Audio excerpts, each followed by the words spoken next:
Welcome to Fear and Greed Summer Investing Series, brought to you by Vanta, specialists in compliance-led growth. I'm Sean Aylmer.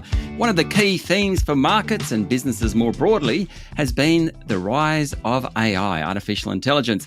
But there are winners and losers in every market. So which companies are thriving and which ones are most at risk? As always, this is general information only, and you should seek independent advice before making investment decisions. Roger Montgomery is the founder and chief investment officer of Montgomery Investment Management. Roger, welcome back to Fear and Greed. Great to be with you, Sean. AI is reshaping the world. Well, whole industries in it, isn't it, Roger?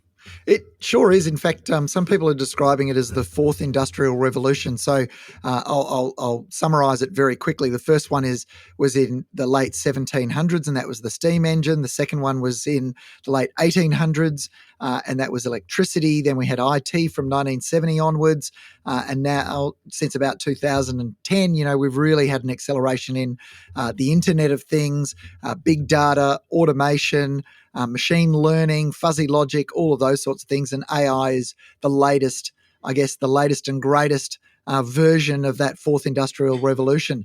It's had a huge effect, and it's expected to have a huge effect on healthcare, for example, with more accurate diagnostics. It's expected to transform transportation with automated vehicles, autonomous vehicles rather. And then if we look more locally, CBA, the Commonwealth Bank of Australia recently came out, or late last year came out, and said that they can see 50 use cases for AI. They've trained up 500 staff to help use AI and experiment with AI within the bank safely. So they're approving loans within 10 minutes.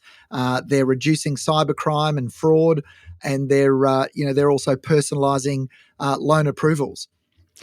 That's the upside. Is there a downside, or is it just a shift in the economy? Well, Sean, the downside, there is, and it's whenever investors get excited about a particular theme, and and it's arguable that they've been very, very excited about AI, and so even if you get the theme right and the technology is transformative, and this is true of a lot of technology, investors can really get ahead of themselves, pushing prices up way beyond what these companies' revenues, future revenues and profits can justify, and often there can be disappointment. Remember that aphorism, what the wise do early, the fools do at the end. And so, the AI theme has been running now for a while, for some years, and there was easy money to be made, I guess, if you were very early. But now we're much later in that. And you've seen some stocks not performing as well. For example, in the last 6 months of last year, NVIDIA went sideways. It really didn't move at all. And a lot of other companies that were exposed to the AI theme haven't done well. For example, Qualcomm's down about 30% in the last 6 months. Intel's down 65% over the last 5 years.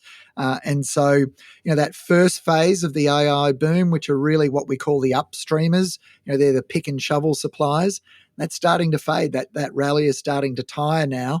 And it was the second phase, which are the downstream users or appliers of the technology, the Apples, the Microsofts, maybe not so much Microsoft, but the Apples, the Metas and the IBMs, they're the ones that have done well in the second phase of the rally in AI. So as an investor heading into 2025, I want to jump on the AI bandwagon, for want of a better phrase. I mean, beware, I suppose, is number one. Be cautious. But how do I do it? Well, it really comes back to, these boring but tried and true investment ideas. And that is, if you're ever buying a stock, any company, and let's say you're paying 12 times earnings for that company. Now, the price to earnings ratio is if you like, an indicator of popularity of that particular company's shares. The more popular it is, the higher the PE ratio will be, and the less popular it is, the lower the PE ratio will be. Whatever PE ratio you pay for a company's earnings, if you buy and sell it at the same PE, so let's say you buy it today on a PE of 12 and you sell it in 5 years' time on a PE of 12, your return, so assuming the popularity doesn't change, your return's going to equal the earnings growth of that particular company. So you have to think about a couple of things. Number one, you have to think, is this company going to grow over the next 3 to 5 years? And do I believe it's going to grow? And why do I believe it's going to grow? And it's not enough to just say, oh, well, everyone else is saying it's going to grow. That's why I believe it. You have to understand where that growth is going to come from, what the competition is going to do to try and thwart that growth. And then you have the second question that you have to think about is, how popular is this company right now? And do I believe that in 3 and 5 years' time, it could be just as popular? Yeah. Or do I think there's a risk that the popularity could fall? And they're the two things. You're looking at earnings growth and you're looking at PE expansion or PE contraction. And in the AI space, I think those two things are very, very important. Roger, just very quickly, you've been investing for a long time. Is it exciting when you get a transformational change like AI coming? Yeah, look, it's exciting, but I think the consumer usually wins. I think it's the users of the technology rather than investors that win when it comes to new technology. And that's simply because of what we just described. Investors can get very, very excited about the new technology, put the share prices up way above what can be justified by earnings growth. The other thing that you see happen a lot is analysts are looking at individual companies, and they might make an estimate about what share of market that particular company can capture.